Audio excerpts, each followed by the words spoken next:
இருந்தது? அதை ரட்சிப்பதற்காக தேவன் என்னென்ன காரியங்கள் செய்தார்? எப்படி தீர்க்கதரிசிகளை அனுப்பினார்? அப்படின்னா நான் என்ன செய்யணும் அப்படிங்கறத குறித்து அந்த நல்ல பாடத்துல படிக்க போறோம்.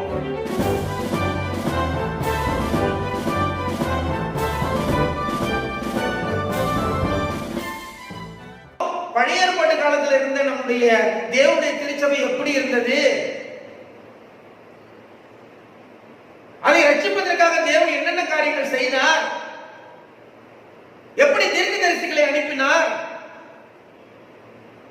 அப்படி என்கிறத பார்த்து பார்த்து இந்த காலத்துல இருக்கிற பிள்ளைகள் மனம் திரும்புவதற்காக இந்த வாக்கியம் கொடுக்கப்பட்டிருக்கிறது. சரிங்களா?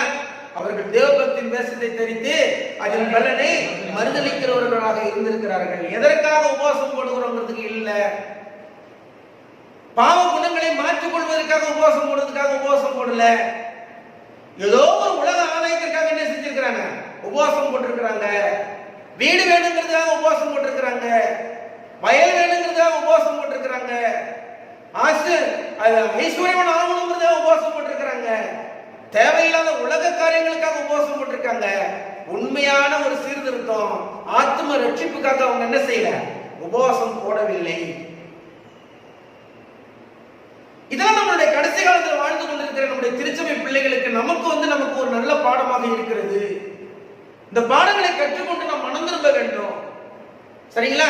அதனால 5வது வசனம் அப்படி சொல்லுது. 6 அக்கிரமத்தின் கட்டுகளை அவிழ்க்கிறதும் நுகத்தடியின் பிணையல்களை நிகழ்கிறதும் நெருக்கப்பட்டிருக்கிறவர்களை விடுதலையாக்குகிறதும் சகல நுகத்தடிகளையும் உடைத்து போடுகிறதும் பசி உள்ளவனுக்கு உன் ஆகாரத்தை பகிர்ந்து கொடுக்கிறதும் துரத்துண்ட சிறுமையானவர்களை வீட்டிலே சேர்த்துக் கொள்கிறதும் வஸ்திரம் இல்லாதவனை கண்டாய் அவனுக்கு வஸ்திரம் கொடுக்கிறதும் உன் மாம்சமானவனுக்கு உன்னை ஒழிக்காமல் இருக்கிறதும் அல்லவோ எனக்கு உகந்த உபவாசம். சரிங்களா? 6வது வசனம் வாசி. அக்கிரமத்தின் கட்டுகளை அவிழ்க்கணும். ரைட்டுங்களா? ஏன்? இயேசு கிறிஸ்து முதலாம் முறை இந்த உலகத்துக்கு என்ன செய்ய போறாரு? வரப்போகிறார். ஏன்னா இஸ்ரவேலருடைய காலம் அது. இஸ்ரவேலுடைய பாருங்க, ஒவ்வொரு வருகையிலும் என்னென்ன சீர்திருத்தம் நடக்குது பாருங்க. முதலாம் வருகை வர வேண்டுமானால் முதலாம் வருகைக்குரிய ஒரு சீர்திருத்தம் என்ன செய்யணும்? நடக்கணும். 2ஆம் வருகை வரணும்னு சொன்னா 2ஆம் வருகைக்கான ஒரு சீர்திருத்தம் நடக்கணும். 2ஆம் வருகைக்கான ஒரு சீர்திருத்தம் நடக்கணும். இப்ப முதலாம் வருகைக்கான சீர்திருத்தத்தை செய்வதற்காக தீர்க்கதரிசிகள் அனுப்பப்பட்டார்கள். இப்ப என்ன சீர்திருத்தம் நடக்கணும் அப்படின்னு படிக்கும் பொழுது நம்ம 1 பேதுரு புத்தகம் 2வது அதிகாரம் 9வது வசனம் நமக்கு முக்கியமான ஒரு பாடமாக இருக்கிறது. 1 பேதுரு புத்தகம் 2ல 9 நீங்களோ உங்களை அந்தகாரத்தினின்று நம்முடைய ஆச்சரியமான ஒளிநடத்திற்கு வரவழைத்துடைய புண்ணியங்களை அறிவிக்கும்படிக்கு தெரிந்து கொள்ளப்பட்ட சந்ததி, ராஜரிகமான ஆசாரியர் கூட்டம், பரிசுத்த ஜாதி, அவருக்கு சொந்தமான ஜனமாயும் இருக்கிறீர்கள். ரைட்டுங்களா? வசனம் என்ன சொல்லிக் கொடுக்கிறது? வரவழைத்துடைய புண்ணியத்தை என்ன செய்யணும்? அறிவிக்கணும். அப்ப இஸ்ரவேல் ஜனங்களுக்கு என்ன செய்தி கொடுக்கப்பட்டது? வருகிற மேசியாகிய கிறிஸ்து இருக்கிறார்ல, அவர் என்ன புண்ணியம் பண்ண போறாருங்கிற செய்தி என்ன செய்யணும்? அறிவிக்கணும். ரைட்டுங்களா? இந்த வசனத்துல படிக்கிறோம், வரவழைத்தவருடைய புண்ணியத்தை என்ன செய்யணும்? அறிவிக்கணும்.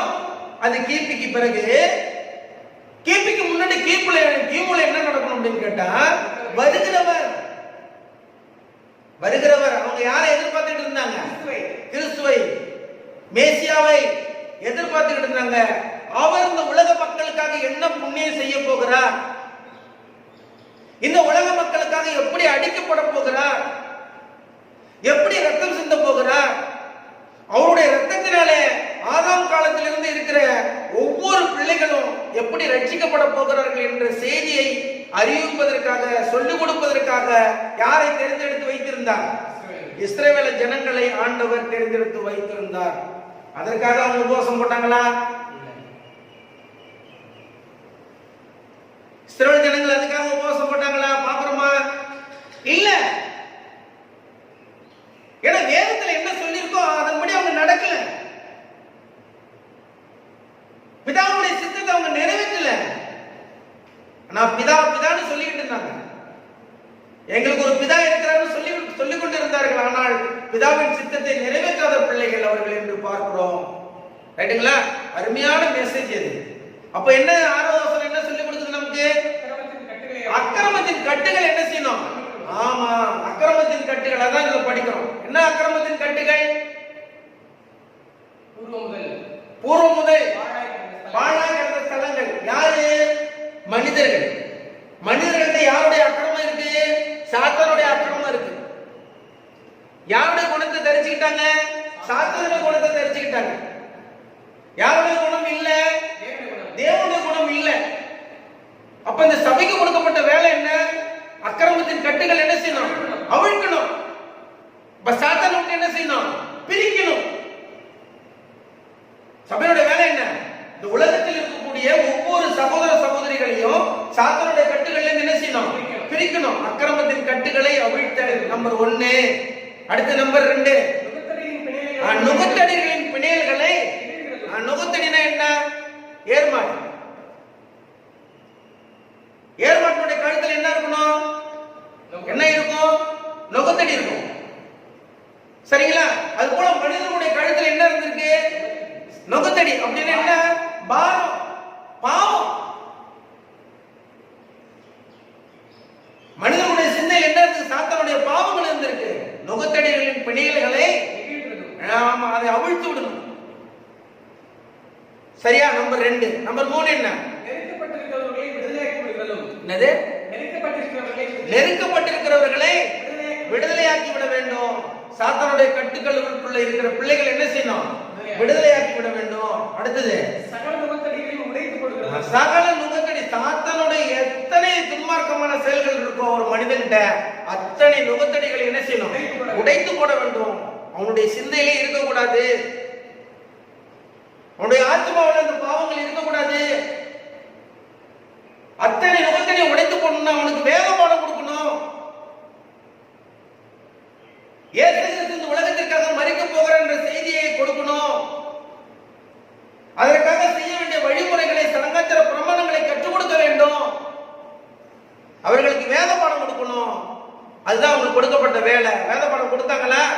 இல்ல. அப்படி வாழ்ந்தாங்களா? இல்ல. எதற்கு அழைக்கப்பட்டோம் என்பது கூட தெரியாமல் இருந்திருக்கிறார்கள். அந்த அளவுக்கு இவங்களும் சாத்தானுக்குள்ள இணைஞ்சிருக்கிறாங்க, மூழ்கி இருக்கிறாங்க. அதனால அந்த காலத்தில் இருக்கிற தேவனுடைய திருச்சபையை, இஸ்ரவேல் சபையை சாத்தான் என்ன செஞ்சிருக்கிறான்? வஞ்சித்து இருக்கிறான். வஞ்சிக்கப்பட்டிருக்கிறார்கள். சாத்தானுடைய அறிவில் இருந்திருக்கிறாங்க, தேவனுடைய அறிவில் இல்ல. வேதம் கையில இருந்திருக்கு. வேதம் கையில இருந்துகிட்டு சாத்தானை வணங்கி இருக்கிறாங்க, தேவனை வணங்கல. தேவனுடைய வருகைக்காக அவங்க காத்து இல்ல அப்படிங்கிறது நம்ம தெரிஞ்சுக்கிறோம். அடுத்த வசனம் 7. பாத்தீங்களா? பசி உள்ளவனுக்கு ஆகாரத்தை பகிர்ந்து கொடுக்கணும். கொடுக்கணும்னு சொன்னாலே என்ன அர்த்தம்? இப்ப படிச்சுக்கிட்டே வர்றோம். சரிங்களா? படிச்சுட்டே வர்றோம். ஆகாரத்தை கொடுக்கணும்னு சொன்னா என்ன அர்த்தம்? கடவுளுடைய பார்வையில் என்ன செய்யல? இவங்க பசியா இருக்கிறவனுக்கு என்ன செய்யல? ஆகாரம் கொடுக்கல. ஆனா உலகத்துல தேவனுடைய திருச்சபை எப்படி சொல்லிக்கிட்டாங்க? படிக்கிறோம். பசி உள்ளவனுக்கும் ஆகாரத்தை கொடு அப்படின்னு சொல்லி ஒரு தீர்க்கதரிசி வந்து சொல்றாருன்னா என்ன அர்த்தம்? கொடுக்கப்படல. இஸ்ரவேல் ஜனங்கள் எப்படி வாழ்ந்திருக்கிறாங்க பாருங்க. கொடுக்கப்படல. அப்ப இன்னைக்கு இருக்கிற தேவனுடைய திருச்சபையில் இருக்கிற பிள்ளைகளுக்கு இது பாடமா இல்லைங்களா? பசியா இருக்கிறவனுக்கு ஆகாரம் கொடுக்கணுமா? கொடுக்க வேண்டாமா? கொடுக்கணும். முதலாம் வருகைக்கு காத்திருந்த பிள்ளைகள் எப்படி சீர்திருத்தம் அடையணுமோ, அது போல இயேசு கிறிஸ்துவின் 2ஆம் வருகைக்காக காத்திருக்கிற பிள்ளைகள் என்ன செய்யணும்? சீர்திருத்தம் அடைய வேண்டும். முதல் சீர்திருத்தம் திருச்சபை அடைய வேண்டும். சீர்திருத்தம் என்பது உலகத்திலே ஆண்டவர் கொடுத்திருந்தாலும் அதுல முதல் சீர்திருத்தம் என்னன்னா தேவனுடைய திருச்சபையாகிய லவோதிக்கேயா திருச்சபை, செவன்த் டே அட்வென்ட் திருச்சபை முதல் சீர்திருத்தத்தை பெற வேண்டும். அப்படின்னா விளக்கு கொளுத்தி பார்க்கணும். பார்க்கணும், நம்முடைய இருதயத்தை பார்க்கணும், நம்முடைய சிந்தையை பார்க்கணும், நம்முடைய ஒவ்வொரு நாளுடைய வாழ்க்கையை பார்க்கணும். ஒவ்வொரு நாளும் எப்படி வாழணும், வேதத்தின் பிரகாரம் வாழணுமா, வேதத்தில் ஆலோசனை கொடுக்கப்பட்டிருக்கிறது, ஆண்டவர் ஆலோசனை தந்திருக்கிறாரு, அந்த ஆலோசனைப்படி வாழ்கிறோமா என்பதை ஒவ்வொரு நாளும் நம்ம சிந்தித்து பார்க்க வேண்டிய வேலையில் இருக்கிறோம்.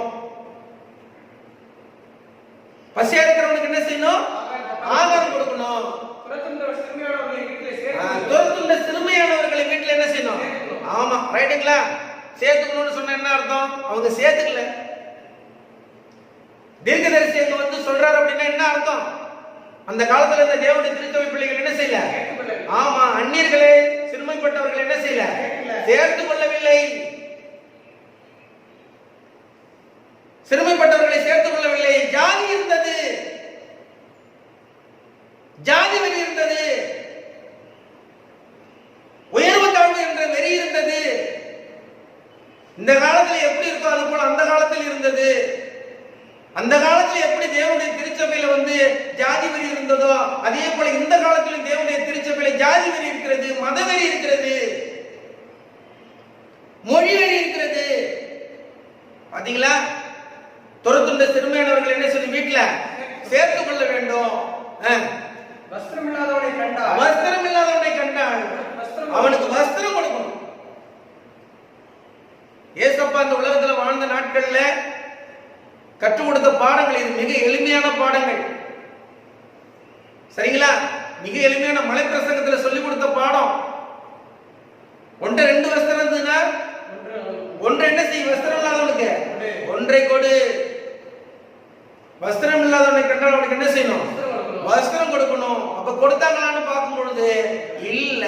அதான் பாடம். நம்ம எல்லாம் படிச்சுக்கிட்டே போனோம். பாடத்துல என்ன செய்யறோம்? படிச்சுக்கிட்டே போறோம். கொடுக்கலங்கிறதுக்காக தான் பாடம் கொடுக்கப்பட்டிருக்கு. அப்படி அவங்க கொடுக்கல, ரெண்டாம் வரைக்காக காத்து கொண்டிருக்கிறீங்க. நீங்க செவன்த் அட்வென்டிஸ்ட் பிள்ளைகள் நீங்க எப்படி இருக்கிறீங்கன்னு ஆவியானவர் கேட்கிறாரு. அவங்க கொடுக்காம போனதுனால இயேசு கிறிஸ்து அவங்களால கண்டுபிடிக்க முடியல.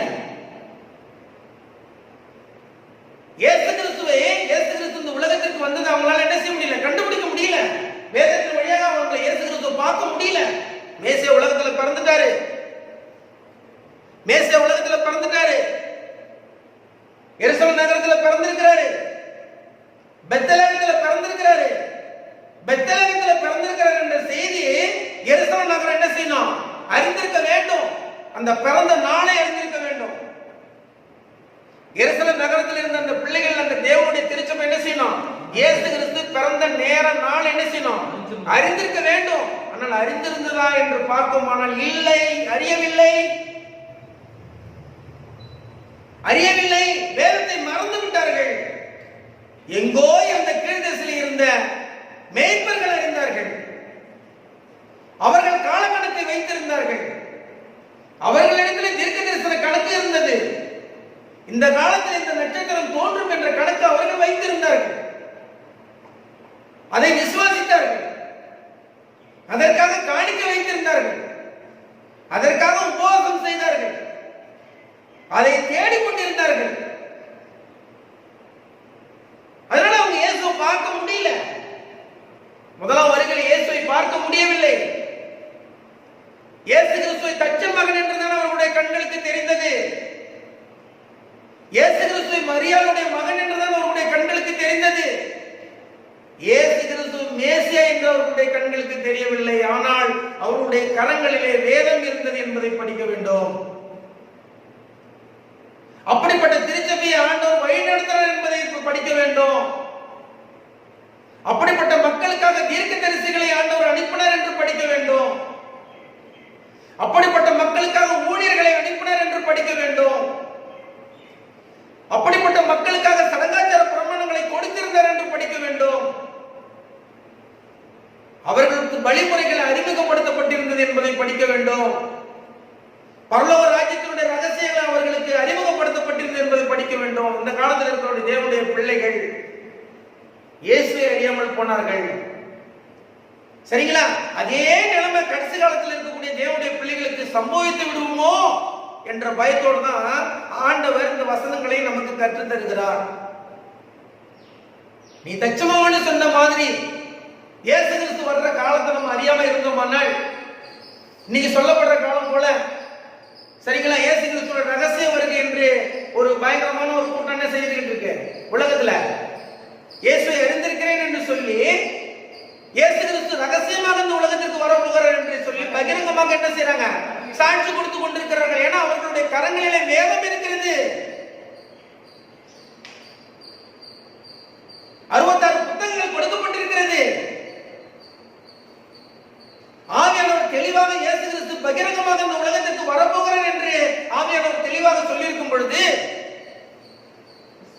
வேதத்தை கையில் ஏந்திக் கொண்டிருக்கிற தேவனுடைய பிள்ளைகள் என்று சொல்லிக் கொடுக்கிற கிறிஸ்தவர்கள் இயேசு கிறிஸ்து ரகசியமாக இந்த உலகத்திற்கு வரப்போகிறார் என்று உலகத்திற்கு சாட்சி கொடுத்து கொண்டிருக்கிறார்கள். அப்படிப்பட்ட ஒரு அபாய நிலை இருக்கிறது. தெளிவாக தெரியும், நம்ம கண்டுபிடிச்சுக்கலாம். வேதம் கையில இருந்தோம், அநேகருக்கு இயேசு கிறிஸ்துவை தெரியவில்லை. அன்னைக்கு வேதம் கையில இருந்தோம், இயேசு கிறிஸ்து எப்படி கண்டுகொள்ள போனார்களோ அதே போல இந்த காலத்தில் வேதம் கையில இருக்கும்.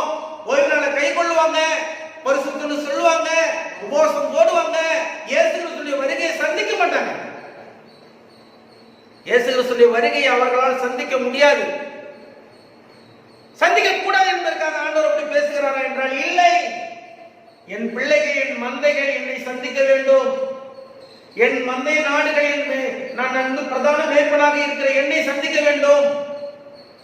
பிதாவுடைய மகிமை பொருந்தினவராக வரக்கூடிய அந்த நாளை என் பிள்ளைகள் சந்திக்க வேண்டும். என் திருச்சபை பிள்ளைகள் பார்க்க வேண்டும் என்பதற்காக இந்த எச்சரிப்பின் தூதை ஆண்டவர் என்ன செய்றாரு, கொடுக்கிறார். அப்படிப்பட்ட ஒரு அபாய நிலை காணப்படுகிறது தேவனுடைய திருச்சபைக்கு. புரியுதுங்களா? அப்போ வேதத்தை வச்சுக்கிட்டு வேதத்தின்படி அவங்க செயல்படல அந்த காலத்துல. இப்பவும் வேதம் வச்சிருக்கிறாங்க, வேதத்தின்படி செயல்பட மாட்டேங்கிறாங்க ஆண்டுடைய பிள்ளைகள். ஆனா கிறிஸ்தவர்கள் என்று சொல்லிக் கொள்ளுகிறார்கள். வேதம் வைத்துக் கொண்டு வேதத்தின்படி செயல்படாத பிள்ளைகள் யாரா இருக்கணும்னா அவர்கள் பேர் கிறிஸ்தவர்களாக மட்டுமே இருக்க முடியுமே ஒழிய இயேசு கிறிஸ்துடைய வருகை என்ன செய்ய முடியாது, அவர்களால் சந்திக்க முடியாது. தீர்க்க தரிசன கணக்கை இழந்திருப்பார்கள். ஆனால் உலகத்திலிருந்து வரக்கூடிய தேவனுடைய பிள்ளைகள் இயேசுவை சந்திப்பார்கள். தேவனுடைய திருச்சபைக்கு ஒரு அபாய நிலை இருக்கிறது. கிழக்கு திசையிலிருந்து வந்த சாஸ்திரிகள் கண்டுபிடித்தார்கள், எருசலேம் நகரமுடைய வருகையை, முதலாம் வருகை இழந்திருந்தது. அதுபோல கடைசி காலத்திலே உலகத்திலிருந்து வரக்கூடிய சகோதர சகோதரிகள் இயேசு கிறிஸ்துவை சந்திப்பார்கள். தேவனுடைய திருச்சபையில் இருக்கக்கூடிய தேவனுடைய பிள்ளைகள் சந்திப்பது கொஞ்சம் கடினமான நிலையாக இருக்கிறது, ஆபத்து நிலை இருக்கிறது என்பதை படிக்க வேண்டும். சரிங்களா? படி. உன் மாம்சமானவனுக்கு உன்னை ஒழிக்காமல் இருக்கிறது. ரைட்டுங்களா? உன் மாம்சமானவனுக்கு உன்னை ஒழிக்காமல் கூடாது. ஏன்னா அந்த உலகத்துல திருச்சபைக்கு வருகிறோம், எல்லாருக்கும் ஒரே நிறைவான வாழ்க்கை அமையவில்லை. அன்பானவர்கள், மிக முக்கியமான பகுதி. உன் மாம்சமானவனுக்கு உன்னை ஒழிக்க கூடாது அப்படின்னா அதனுடைய பொருள் என்ன? எல்லாருக்கும் ஒரே தாளந்துக்கு கொடுக்கப்பட்டிருக்கா? திருச்சபைக்கு வருகிற இவர்கள் எல்லாரும் ஐஸ்வர்யவான்களா? எல்லாருக்கும் தினமும் சாப்பிடுறதுக்கு உணவு இருக்கா? எல்லாருக்கும் தினமும் போட்டுக்கிறதுக்கு ட்ரெஸ் இருக்கா? எல்லாருக்கும் விலை உயர்ந்த வீடுகள் இருக்கிறதா? எல்லாருக்கும் எல்லா தேவைகளையும் நிறைவேற்ற முடிகிறதா? ஏன்னா இது போராடும் திருச்சபை. கடைசி காலத்தில் இருக்கக்கூடிய தேவனுடைய திருச்சபை எப்படிப்பட்ட திருச்சபை? போராடுற திருச்சபை. சாத்தான் திருச்சபையிலே தேவனுடைய பிள்ளைகளை வஞ்சிப்பதனால தேவனுடைய பிள்ளைகளுக்கு என்ன செய்து குறைவு இருக்கிறது என்பதை ஆவியானவர் நமக்கு காட்டுகிறார். எங்க? தேவனுடைய திருச்சபையில் இருக்கக்கூடிய பிள்ளைகளுக்கு என்ன இருக்கு? குறைவு இருக்கிறது என்பதை ஆண்டவர் நமக்கு சொல்லிக் கொடுக்கிறார். உன் மாம்சமானவனுக்கு என்ன அர்த்தம்? காண்கின்ற சகோதரனிடத்தில் அன்பு கூறாத நீ காணாத தேவனிடத்தில் அன்பு கூறுவ. கண்ணால பார்க்கக்கூடிய சகோதரன் அவனிடத்தில் அன்பு கூறாத நீ காணாத தேவனிடத்தில் அன்பு கூறுவ. உன்னோட திருச்சபைக்கு வந்து உன்னோட ஆராதனையில கலந்துக்கிட்டு உன்னோட காணிக்கை போட்டு உன்னோட தசமாம் கொடுத்து உன்னோட சேர்ந்து வாழ்ந்து கொண்டிருக்கிற சகோதரனுடைய குறைவை கண்டுபிடிக்காத நீ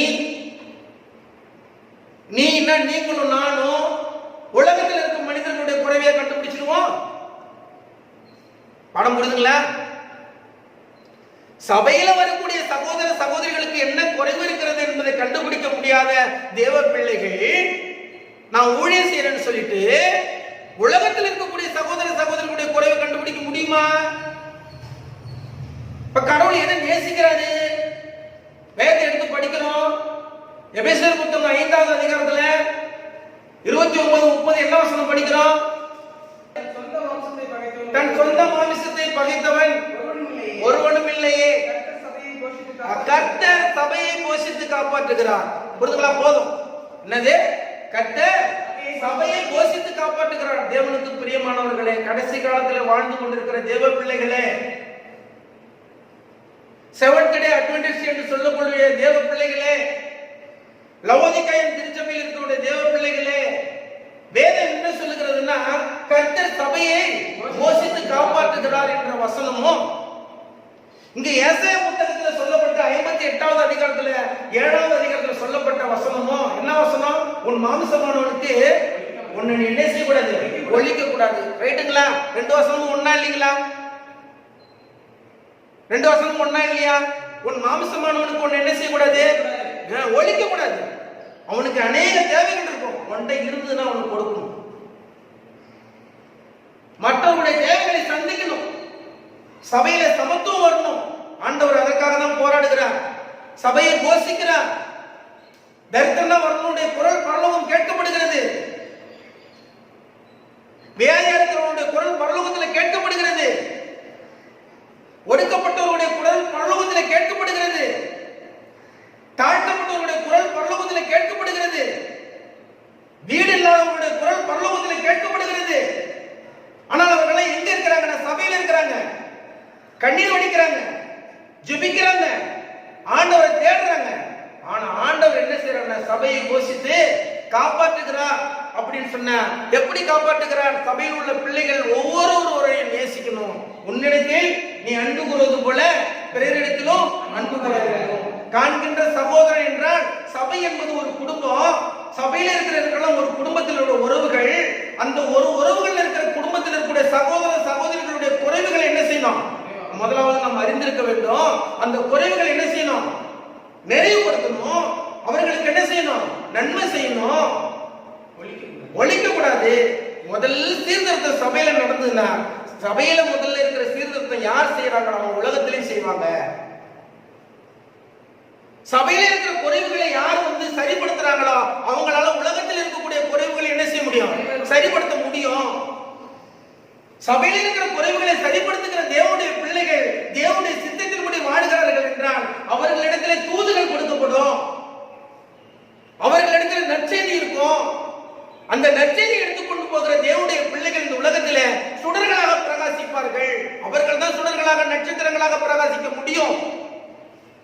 அவர்கள் செய்கிற ஊழியம் தான் ரட்சிக்கப்படும். அவர்கள் மூலமாக மனம் திரும்புகிற ஆத்துமாக்கள் தான் திருச்சபைக்கு வந்து பரலோக வாழ்க்கையை என்ன செய்வாங்க? பற்றிக்கொள்வாங்க.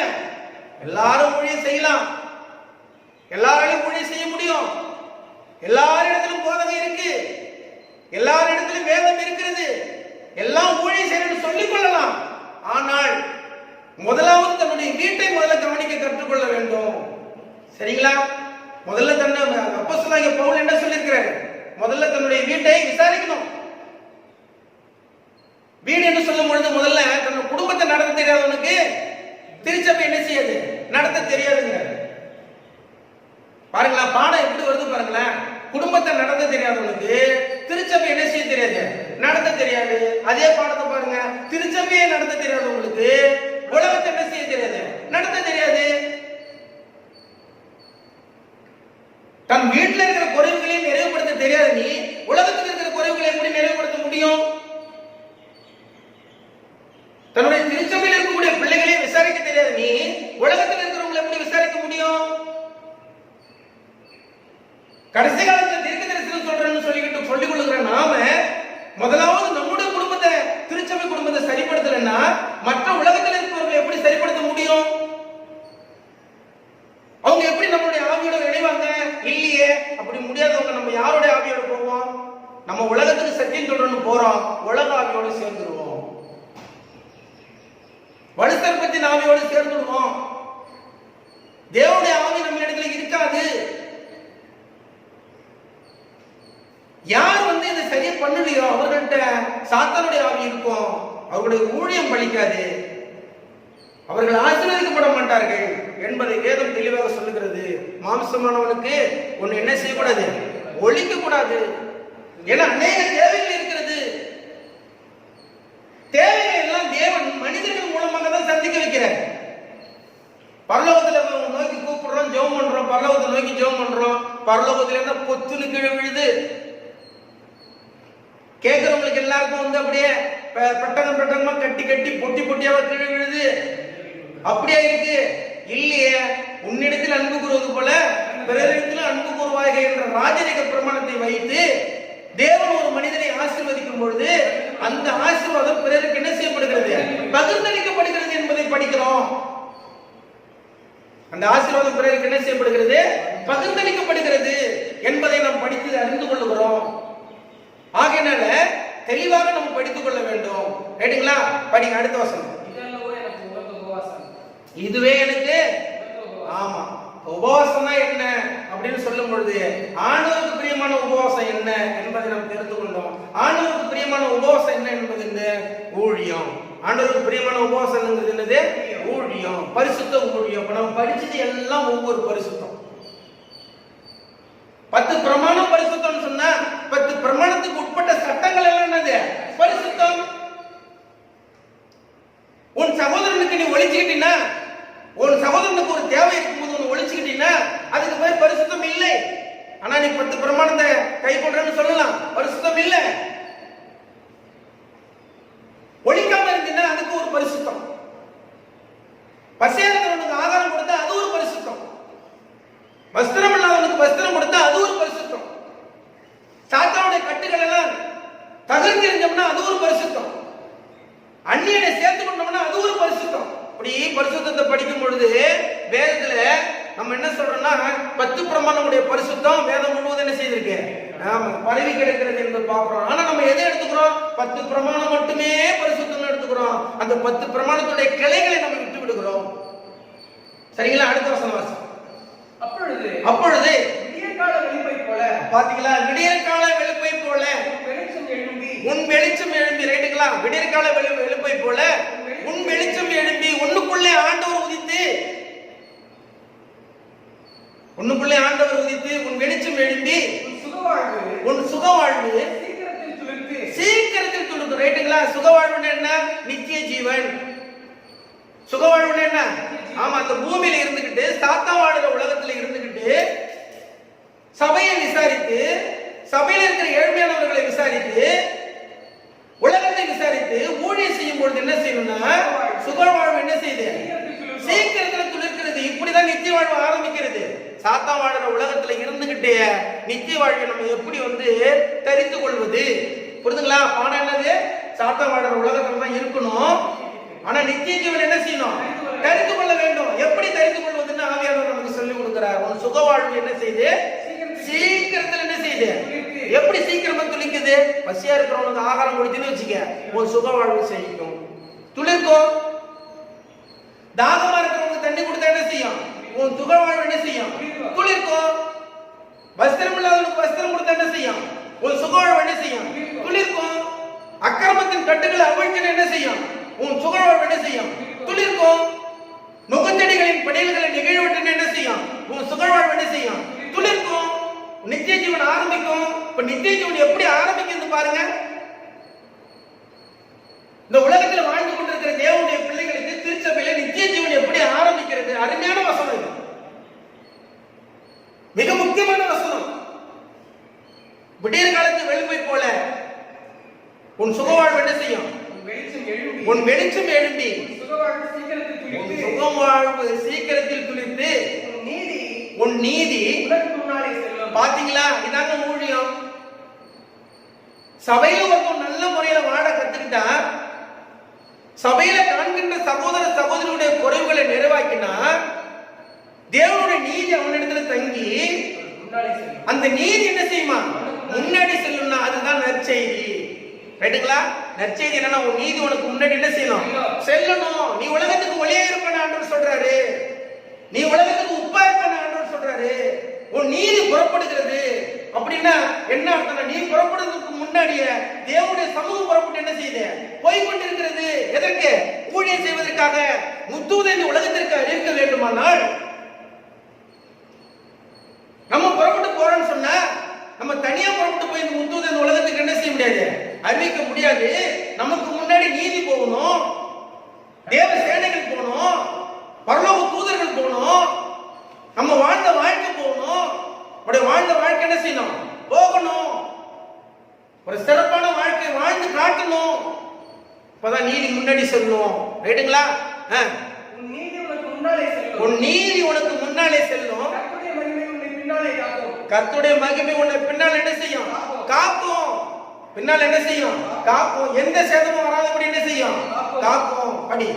அப்பொழுது நீ கூப்பிடுவாய். கர்த்தர் மறு உத்தரவு கொடுப்பார். ரைட்டுங்களா? நீ கூப்பிடுவாய், கர்த்தர் மறு உத்தரவு கொடுப்பார். ரைட்டுங்களா? எபிரேயர் புத்தகம் 4வது அதிகாரம் 15-16 எடுத்து வாசிங்க. அது வச்சிங்க.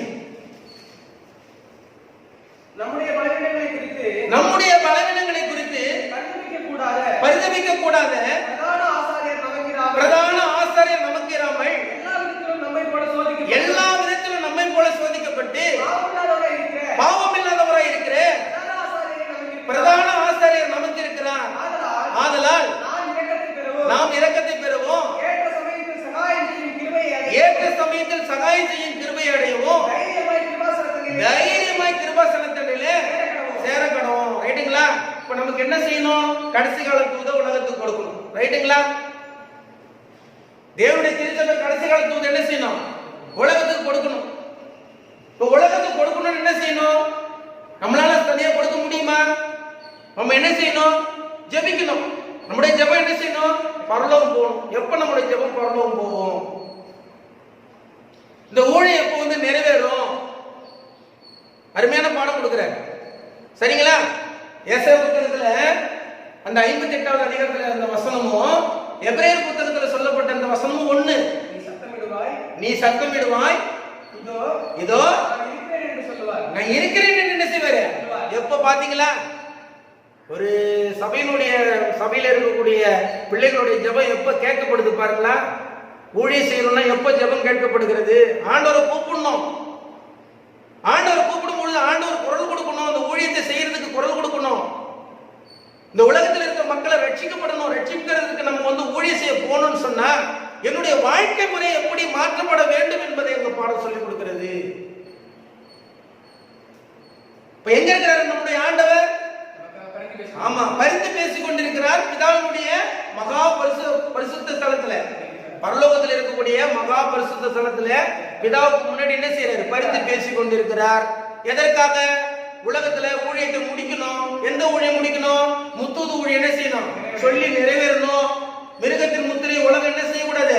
கருத்து கொள்ள கூடாது அப்படின்னு சொல்லணும்னா அதற்காக தேவ பிள்ளைகள் என்ன செய்யணும்? ஜெபிக்கணும். ஜெபிக்கணும்னு சொன்னா தேவ பிள்ளைகள் எப்படி வாழ்கிற பிள்ளைகள் ஜெபம் பண்ணா அந்த ஜெபம் கேட்கப்படும். நம்மை போட பாடுள்ள மனுஷன் அவர். இந்த மனிதனுடைய பாடுகள் எல்லாம் அவருக்கு தெரியும். மனிதனுடைய பாடுகள் எல்லாம் அவருக்கு தெரியும். திரும்பி அவருக்கு குரல் கொடுக்கணும்.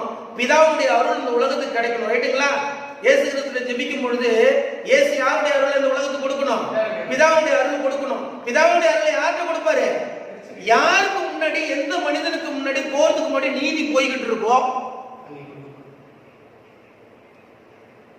இந்த உலகத்துல, எந்த மனிதன் போகும்பொழுது நீதி போய்கிட்டு இருக்கோ, பரலோக தேவ சேனைகள் அவங்களுக்கு முன்னாடி போய்கிட்டு இருக்கோ, அப்படிப்பட்ட மனிதன் கேட்டாதான் பிதாவுடைய அருள் என்ன செய்யும்? அவனுக்கு கிடைக்கும். அந்த அருள் போய் என்ன செய்யும்? உலகத்தை போய் சந்திக்கும். சகல ஜாதிகளை சந்திக்கும், கோத்திரங்களை சந்திக்கும், பாஷைகளை சந்திக்கும். ரட்சிக்கப்படுவார்கள். ஜனங்கள் என்ன செய்வாங்க? ரட்சிக்கப்படுவாங்க. சீர்திருத்தம் நடக்கும். இல்லைன்னா நடக்காது. இல்லைன்னா நடக்காது. சரிங்களா? படி. நுகத்தடியையும் விரல் நீட்டுதலையும். எத்தனாவது வசனம்? 9. படி. நுகத்தடியையும் விரல் நீட்டுதலையும் நிபச்சொல்லையும் நீ உன் நடுவிலிருந்து அகற்றி பசியுள்ளவனுக்கு உன் ஆத்துமாவை சாய்த்து பாத்தீங்களா? பசி உள்ளவனுக்கு திருப்பி திருப்பி ஆண்டவர் என்ன சொல்றாரு பாருங்க. இரண்டாம் வருகைக்காக காத்திருக்கிற தேவனுடைய பிள்ளைகள் செய்ய வேண்டிய காரியம், பசி உள்ளவனுக்கு உன் ஆத்மாவை சாய்த்து சிறுமைப்பட்ட ஆத்மாவை திருப்தியாக்கினாள். சிறுமைப்பட்ட ஆத்மாவை திருப்தியாக்கினாள். அப்பொழுது இருளில் உன் வெளிச்சம் உதித்து, இருளில் உன் வெளிச்சம். ரைட்டுங்களா? இருளில் என்னது? இருள்னா என்னது? பாவம். உலகம் என்னத்துல இருக்கு? பாவத்தில் இருக்கு. ரைட்டுங்களா? அப்ப பாவத்தில் இருக்கிற மக்களுக்கு நீ யாருன்னு என்ன செய்யணும்? தெரியணும். பாவத்தில் இருக்கிற மக்களுக்கு ஆமா இருள்ல வந்து வெளிச்சம் உதிக்கணும்னு சொன்னா, தேவனுடைய நற்செய்தி போகணும்னு சொன்னா, அந்த நற்செய்தி கொண்டு போற மனிதன் நீதிமானாக என்ன செய்யணும்? காணப்பட வேண்டும். இருளில் உன் வெளிச்சம் உதித்து உன் அந்தகாரம் உன் அந்தகாரம் என்ன செஞ்சிடும்? ஆமா, உன்னுடைய நம்மள்ட்ட இருக்கிற பாவம் என்ன செஞ்சிடும்? நீங்கும். அப்ப அந்த ஊழியம் செய்யறதுனால என்ன செய்யும்? பாவம் நீங்கும். மத்தியானத்துக்கு போலாம்னா மத்தியானம் எப்படிப்பட்ட வெளிச்சமா இருக்கும்? பட்டப்பகலை போல பயங்கரமா. அப்ப ஒவ்வொரு மனிதனும் ஊழியம் செய்யணும். ஒவ்வொரு மனிதனும் ஊழியம் செய்யணும். அப்ப ஊழியம் செய்யும் ஊழியம் செய்யற ஒவ்வொரு மனிதனுடைய பாவங்கள் என்ன செய்யப்படும்? மன்னிக்கப்படும். உன் அந்தகாரம் மத்தியானத்தை போல என்ன செய்யும்? ஆகும். படி. கர்த்தர் நித்தமும் உன்னை நடத்தி. ரைட்டுங்களா? படிக்கணும். கர்த்தர் நித்தமும் உன்னை நடத்தி. மகா வறட்சியான காலம் வருகிறது. தேவனுக்கு பிரியமான பிள்ளைகளே, இப்ப நம்ம அந்த வறட்சியான காலம் வருவதற்கு முன்பாக நம்ம ஆயத்தமாகணும். கர்த்தர் நித்தமும் எப்ப நடத்தணும்? மகா வறட்சியான காலங்கள்ல. கர்த்தர் நித்தமும் உன்னை நடத்தி மகா வறட்சியான காலங்களிலே பாத்தீங்களா? உன் ஆத்மாவை திருப்தியாக்கி உன் எலும்புகளை நினமுள்ளதாக்குவார். நீ நீர்ப்பாய்ச்சலான தோட்டத்தை போலவும் வற்றாத நீரூற்றை போலவும் இருப்பாய். ரைட்டுங்களா? சரிங்களா? இந்த வசனம் நிறைவேறத பாருங்க. எப்போ ஒரு கிறிஸ்துவனுடைய வாழ்க்கை நீர்ப்பாய்ச்சலான தோட்டம் போல இருக்கும். பரலோகமும் பூமியில் இருக்கக்கூடிய மனிதனும் தொடர்புடையதா இருக்கும் பொழுதுதான், பரலோகத்தில் இருக்கக்கூடியவருடைய நீதி அந்த உலகத்திற்கு நடப்பித்து காட்டும் பொழுதுதான் ஒரு மனிதனுடைய குடும்பம் நீர்ப்பாய்ச்சலான தோட்டத்தை போல இருக்கும். ஆவியானவர் அந்த வீட்டிலே இருப்பார். நீர், மரம், தோட்டம் என்னது? மரம். குடும்பம், ஒரு குடும்பம் எப்ப செழிக்கும்? அருமையான செய்தி. நீர்ப்பாய்ச்சலான தோட்டத்தை போல இருப்பானா? தோட்டம் என்பது குடும்பம். குடும்பத்துல பல நபர்கள் இருக்கிறாங்க. அந்த பல நபர்கள்ல வந்து சத்தியத்தில் நடக்கணும். அந்த குடும்பம் முழுவதும் ஒற்றுமையா இருக்கணும்னு சொன்னா அந்த ஆவியானவர் இருக்கணும். நம்ம நீர்ப்பாய்ச்சலான தோட்டம்னு சொன்னா உடனே என்ன எடுத்துக்கிறோம்? நீர்ப்பாய்ச்சலான ஒரு தோட்டத்தை போய் வாங்குறோம். கடைசி காலத்துல இருக்க தேவனுடைய பிள்ளைகள்லாம் வசந்த படிக்கிறோம்னா, நீ நீர்ப்பாய்ச்சலான தோட்டத்தை போல இருப்பாய் அப்படின்னு அர்த்தம். நிறைய இந்த உலகத்துல வயல்லாம் வாங்கி பெரிய பெரிய மரங்கள்லாம் வச்சு நிறைய தோட்டம் வளர்த்து நிறைய விளைஞ்சி ஆண்டவர் என்ன ஆசீர்வதிச்சிருக்கார் பாருன்னு சொல்றாங்க. அதனுடைய பொருள் அல்ல. ஏன்னா மரங்கள் எல்லாம் மரம் என்று சொல்வதற்கு மனிதனை ஆண்டவர் மரம் என்று சொல்லுகிறார். தோட்டம் என்றால் குடும்பம், இஸ்ரவேல் குடும்பம். தோட்டம்ன்றது என்னது? இஸ்ரவேல் குடும்பம், யூத குடும்பம், கடைசி காலத்தில் இருக்கக்கூடிய லவோதிக்கேயா திருச்சபையினுடைய குடும்பம், செவன்த் டே அட்வென்டிஸ்ட் குடும்பம். தோட்டம், நீ நீர்ப்பாய்ச்சலான தோட்டத்தை போல இருப்பான. தோட்டத்துக்கு என்ன வேணும்? நீர் வேணும். நீர் யாரு? ஆவியானவர். நீர் யாரு? ஆவியானவர். நித்தமும் ஆண்டவர் நடத்தணும்னு சொன்னா நம்ம வீட்டுல யார் இருக்கணும்? பரிசுத்த ஆவியானவர் இருக்கணும். அவர் நித்தமும் உன்னை நடத்தி, அவர் நித்தமும் உன்னை நடத்தி வறட்சியான காலங்களிலே உன்னை திருப்தியாக்குவார். வறட்சியான காலங்களிலே ஏன் அப்படின்னா, நித்தமும் நீ தேவனுடைய பாதத்தில் அமர்ந்து வேதத்தின்படி நடந்து சத்தியம் படித்து சபையை விசாரித்து வாழும் பொழுது நம்முடைய ஜெபம் எங்க கேட்கப்படுது? பரலோகம் கேட்கப்படுகிறது. ஆண்டவர் நித்தமா அவன் என்ன செய்யறாரு? நடத்துகிறார். எங்களுக்கு வேண்டிய ஆகாரத்தை இன்று எங்களுக்கு தாருன்னு சொன்னா உடனே கிடைக்குது. பரலோகத்தில் இருக்கிற எங்கள் பரமபிதாவே, உம்முடைய நாமம் பரிசுத்தப்படுவதாக, உம்முடைய ராஜ்யம் வருவதாக, உம்முடைய சித்தம் பரமண்டலங்களில் செய்யப்படுவது போல பூமியிலே செய்யப்படுவதாக. பரமண்டலத்தில் இருக்கிறவங்க யாரு பசியா இருக்கிறாங்க? பரமண்டலத்தில் இருக்கிறவங்க யாரு வேலையா இருக்கிறாங்க? பரமண்டலத்தில் இருக்கிறவங்களுக்கு யாருக்கு துக்கம்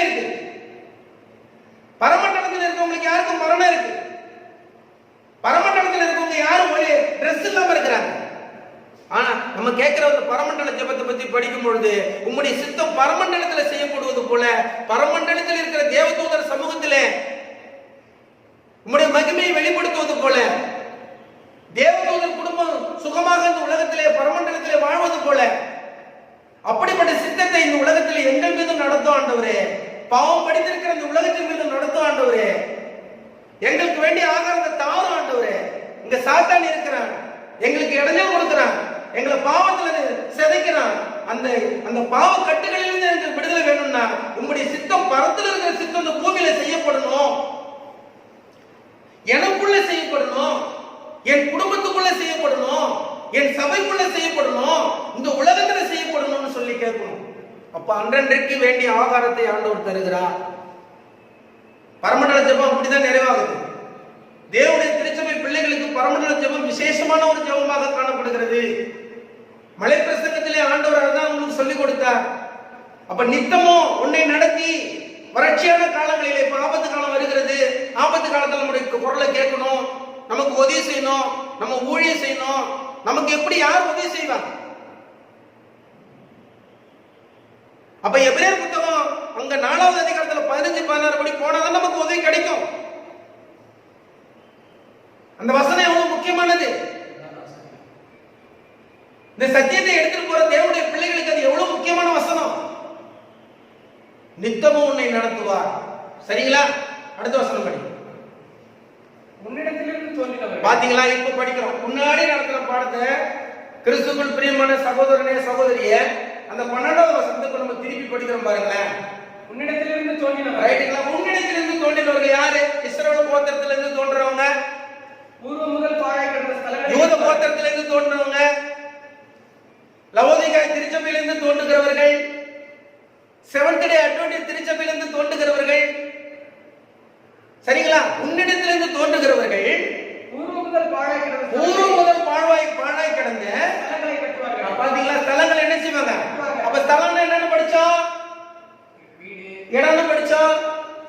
அப்புறம் என்னன்னு படிச்சோம்? வீடுன்னு படிச்சோம். அப்புறம் என்னன்னு படிச்சோம்? மனிதன் படிச்சோம். இந்த மனிதன் எங்க இருக்கிறாங்க? அந்த காலத்துல இருக்கிறாங்க, உலகத்துல இருக்கிறாங்க, பாவத்துக்குள்ள இருக்கிறாங்க. அவர்கள் எல்லாம் ரட்சிக்கப்படணும். என்ன செய்யப்படணும்? படம் புரியுது உங்களுக்கு? பூர்வ காலம் முதல் பாழாய் கிடந்த ஸ்தலங்களை என்ன செய்வார்? கட்டுவார்கள். இப்ப யார் கட்டுவாங்கன்னு தெரியுதா? தேவனுடைய திருச்சபைக்கு வந்து எல்லாரும் கட்ட முடியுமா? ஓய்வு நாளை கை கொண்டுட்டா எல்லாரும் கட்ட முடியுமா? காணிக்கை கொடுத்துட்டா எல்லாரும் கட்ட முடியுமா? தசமா கொடுத்தா எல்லாம் கட்ட முடியுமா? நான் ஓய்வு நாளை கை கொண்டு சும்மா போலி வேஷம் போட்டா கட்ட முடியாது. ஓய்வு நாளை கை கொள்கிற பிள்ளைகளுக்கு என்று வேதம் ஒரு சட்டத்திட்டங்களை அமைத்து தந்திருக்கிறது. ஆமா, சிறுமைப்பட்டவர்கள் என்ன செய்யணும்? விசாரிக்க வேண்டும். பூர்வ காலம் முதல் பாழாய் கிடந்த ஸ்தலங்களை கட்டணும். அதுக்கு சில சட்டத்திட்டங்கள் இருக்கிறது. ரைட்டுங்களா? அடுத்தது தலைமுறை தலைமுறையாக அஸ்திபாரங்கள் மேல் நீ கட்டுவாய் கட்டப்படுவாய். ரைட்டுங்களா? அஸ்திபாரங்கள் மேல் நீ கட்டுவாய், நீ கட்டப்படுவாய். ஒரு மாளிகை இருக்கு, ஒரு மாளிகை இருக்கு. அந்த மாளிகை எது? பரலோகத்திலிருந்து இறங்கி வருகிற புதிய எருசலேம். எபேசியர் புத்தகத்துல அந்த மாளிகைன்னு படிக்கிறோம். அந்த மாளிகை எது? புதிய எருசலேம். புதிய எருசலேத்துல யார் அஸ்திபார கல்லு? இயேசு கிறிஸ்து அஸ்திபார கல்லு. அந்த அஸ்திபார கல்லு மேல கட்டப்பட்டவங்க யாரு? அப்போஸ்தலர்கள். அந்த அப்போஸ்தலர்கள் மேல கட்டப்படுறவங்க யாரு?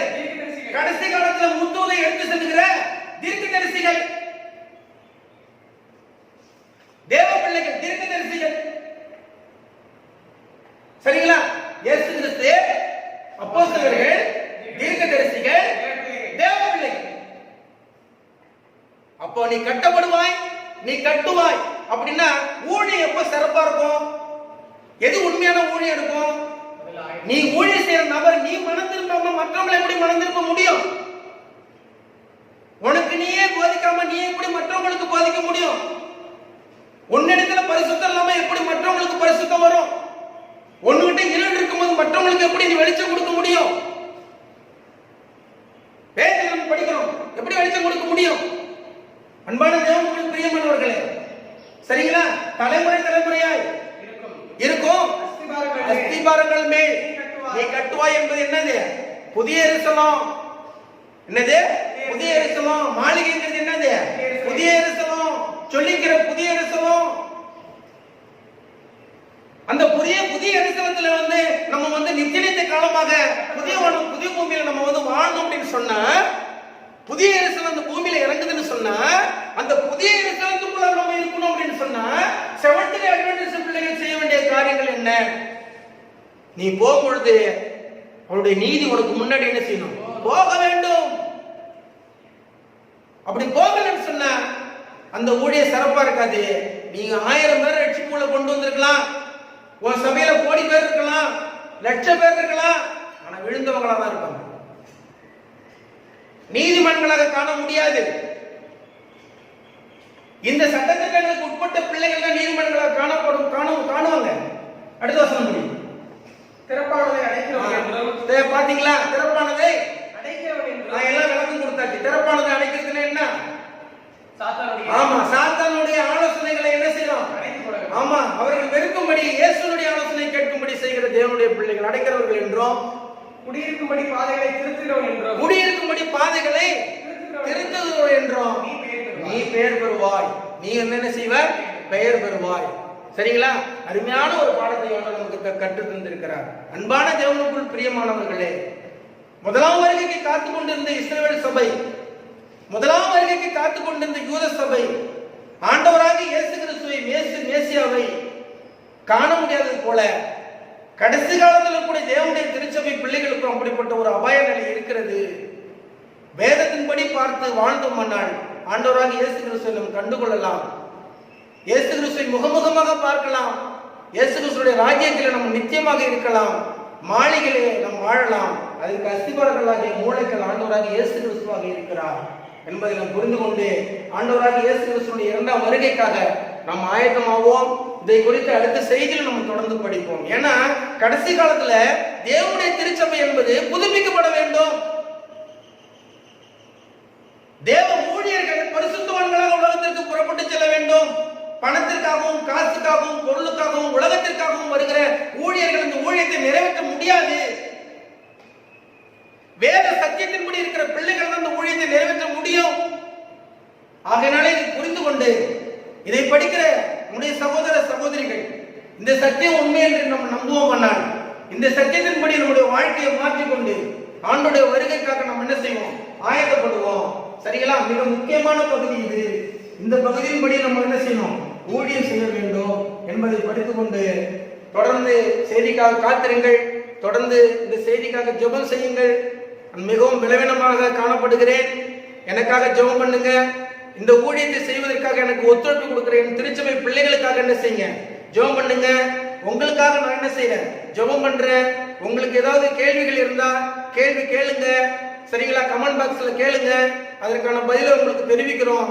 கர்த்தர் உங்களை ஆசீர்வதிப்பாராக. கர்த்தருடைய பரிசுத்த நாமம் மகிமைப்படுவதாக. ஆமென்.